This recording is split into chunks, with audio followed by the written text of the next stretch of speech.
Hello, my name is Dhwani and I'm a neuroscience major with a focus on biochemistry and molecular biology. And I'm Asvin, a senior BCMB major. Welcome to today's information session on the book Chasing My Cure by David Feigenbaum. We have chosen to talk with non-science majors at the College of Worcester and conduct a large lecture series on the book. This will include education majors, music majors, political science majors, and many more. As was stated in the book, medicine is, now more than ever, not just about research, but also advocacy. Past rare diseases, it is important to advocate the need for the research to be concluded and advocated for the knowledge to be translated into a common tongue which is understandable to everyone. So, we have chosen this particular group of students since they are not very familiar with the recent scientific terms, scientific research, or any new breakthroughs. We chose this group of students to encourage and inspire curiosity. Especially with COVID, many people rely heavily on data about infection rates, but not everyone looks into the science behind how or even why that infection rates are incredibly high. The College of Worcester also encourages a multidisciplinary approach towards learning, which is why buildings have more than one major, and as our slogan says, independent minds working together. Dhwani and I plan on having a discussion-based lecture series, first starting with the basics to get everyone on the same page about the immune system and Castleman's disease, and then asking students to group up and find more information on it. We decided that it is crucial to have learning objectives. We learned to really appreciate having learning objectives when we were in metabolism and the principles of biochemistry with Dr. Arvidsson. We believe learning objectives are helpful for students not only to follow along, but also to double check that they're understanding the material even after the class. It will also give everyone an overview of what today's topic will cover and what you should be able to apply moving forward.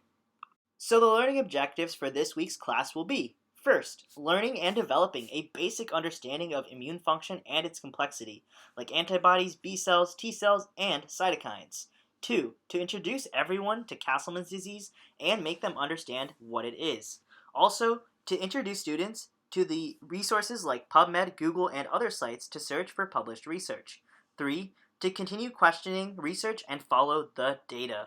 Don't allow traditions to blind curiosity. And four, understanding that family and network of connections are a necessity to successfully battling any disease. The classroom techniques being used throughout the series are PowerPoint presentations, group discussions, Kahoot, and application to case studies. My immunology professor sparked my curiosity with a simple joke that will have a lasting impact on my outlook of the immune system. So here's how the joke goes. A robber holds a cardiologist and an immunologist at gunpoint and says, "I'll let you live if you give me a good reason." The cardiologist says, "He saved many lives." And the immunologist said, "Well, you see, the immune system is a complicated thing."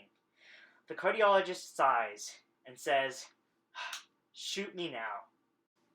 Even as a BCMB student, learning the different molecules and cells involved in an immune response was really complicated. Let's simplify what we learned through the book Chasing My Cure. David Feigenbaum describes our immune system eloquently with an analogy.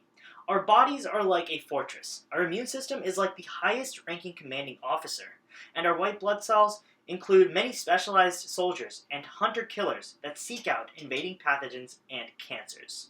In other words, the immune system attacks germs and helps keep us healthy. When we are infected by germs, each germ has different markers on it called antigens. To fight a germ, the immune system custom makes an antibody, also called an immunoglobulin, that attaches onto the antigen. The antibody tells other parts of the immune system, like macrophages and natural killer cells, to destroy the germ.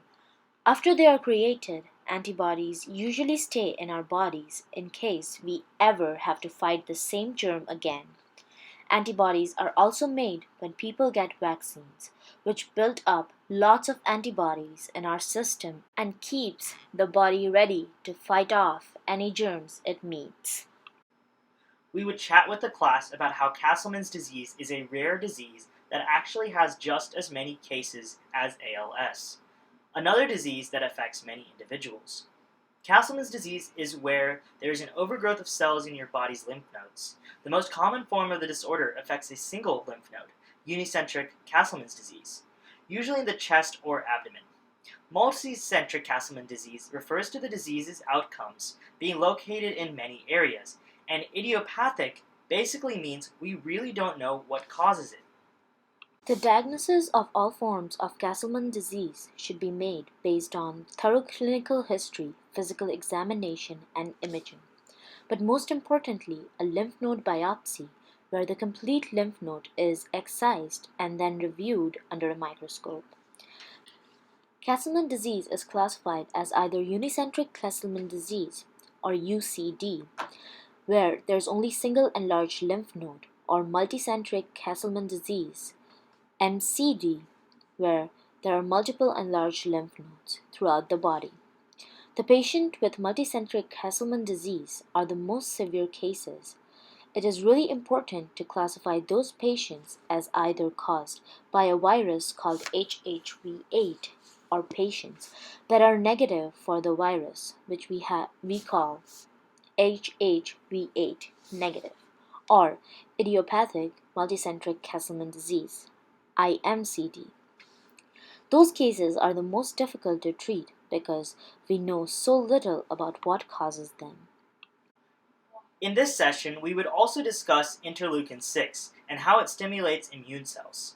In Castleman's disease, the immune system is hyperactive and ends up targeting the vital organs of the body. After learning about Castleman disease in relation to the book, and everyone has a basic understanding of the immune system, we would incorporate a Kahoot to push for a little bit of friendly competition. Just like this one. What are the two FDA-approved drugs that targeted and suppressed IL-6? We have triangle, circle, diamond, and square. A little bit of a Dora moment here, but do you know the right answer? The right answer is triangle. Another aspect of the class will be to search for related papers on Castleman disease and what are some new breakthroughs of this topic. In order to do the research, they will need to use science databases and the College of Worcester libraries. We will have a session about how to get familiar with the scientific databases like PubMed and Web of Science. This will help them broaden their knowledge on scientific reading. We will also be focusing on new and upcoming research ideas from the class. By the end of the book, we will learn that traditionally it was thought that lymph nodes flare up, which is causing its immune disease. Upcoming research has brought up new theory that the inflammation in the lymph node is due to the autoimmune disease. Encouraging students to speak up during the class and share their thoughts will be highly recommended. Moving on towards the book, I would like to introduce our main protagonist of the story, David Feigenbaum. David is a fighter and an achiever as a college football star and an Ivy League doctor with a business degree, despite the fight for his life which has knocked him down to the brink of death 5 times. He is now an immunologist and an author who is currently an assistant professor at the Perelman School of Medicine of the University of Pennsylvania. He also founded the Castleman Disease Collaborative Network, or CDCN, to help others going through the same crisis in their lives. One of the most crucial aspects of developing an organization that supports others in a fight against any rare disease is having a team. David Feigenbaum talks about how he started the Castleman's Disease Collaboration Network, CDCN. However, with this organization and his other organization, Ailing Mothers and Fathers, named after his mother Anne Marie Feigenbaum, AMF, he started to bring together a team initially. In the beginning, the CDCN was composed of a group of friends and family members who would just volunteer and had barely more than $15,000 in funding. He went on to business school and proceeded to assemble the Avengers. The first commando was a business school classmate, Stephen Hendricks, a NASA engineer who was 6'7", and was excellent at translating medical jargon into public-ready words. Next was Sean Craig, a former Army officer and West Point grad who brought the organization structure and accountability to the team. He also brought in Sheila Pearson, a magician with big data skills, and Dustin Schilling, who was ready to tackle large research because he had just received his PhD in neuroscience. With these individuals on his team, he will be ready to tackle on bigger problems, apply for funding and grants, and take the organization to the next level. What is important to understand is, without a team, the organization can progress. We would love to talk with the class about who they think, celebrities, professionals, etc., would be the best assets to have on their team to fight a rare disease that they have found on the internet. It would be a fun case study and group activity. The organization with the best defense would get a small prize. Apart from organizing a team for business, it is important to never neglect family and friends. As the students read a few chapters of the book, we would discuss with them what they felt the author could have done differently from the start and between each relapse. What would they have done if they felt comfortable sharing, Would they have kept a disease away from their family like he did in the beginning of the book? And what sort of situations in life would encourage someone to make similar choices to David Feigenbaum, who took multiple shots of espresso and 2-minute power naps between patients? I think by truly delving into the life and shoes of the author, we can uncover new reasons as to why we do what we do as human beings. Understanding our own thinking is crucial to understanding how we might question research and where we can expand our minds to be able to conquer the most. The one reason we chose to teach a group of non-science majors was to inspire them to think more abstractly and creatively about the research going on in their fields, or even with COVID. Just like David, you may never know or find an alternative path to success if you do not first question what is already present and research why your new idea may be more beneficial. Even for David, the other scientists were hesitant to accept his reasoning about IMCD. But soon, with evidence and a good hunch, he started to gain supporters. Here is a small video that we would be showing the class to introduce them to the topic and the book.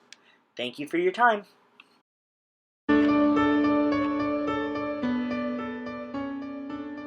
When I was 25 years old, I was a healthy third-year medical student, driven to a career fighting the cancer that had killed my mom. I had big plans, when suddenly I became seriously ill. I spent several months in the ICU with multiple organ system failure, getting my tail beat by a mysterious illness. I even received my last rites, recovered, relapsed, and then pulled through again. I nearly lost my life to Castleman disease, a disease that few people have ever even heard of, a disease that has no cure and is so deadly because too little research has been done.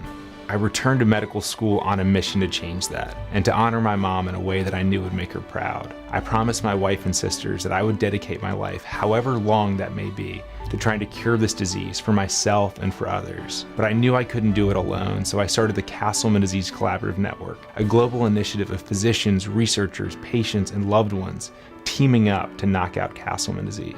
Castleman's disease is as common as ALS. There are 3 major subtypes, 2 of which are more deadly than lymphoma. It's very challenging. Patients often are misdiagnosed initially with other diseases. In Castleman's disease, the immune system attacks the body's vital organs in a very relentless fashion, shutting them down. Castleman disease is a deadly disease, and there is hope. We are making significant progress in developing diagnostic criteria, doing research to identify genetic mutations, and also, more importantly, building clinical networks. In fact, we built a remarkable network which completely changed our understanding of Castleman's disease. But more studies are needed. Though I've had multiple life-threatening relapses, I'm currently in my longest remission ever, thanks to a drug that had never been used for Castleman's before, which I identified myself through CDCN research. Simply, Castleman disease is the most deadly, most common disease that you've never heard of.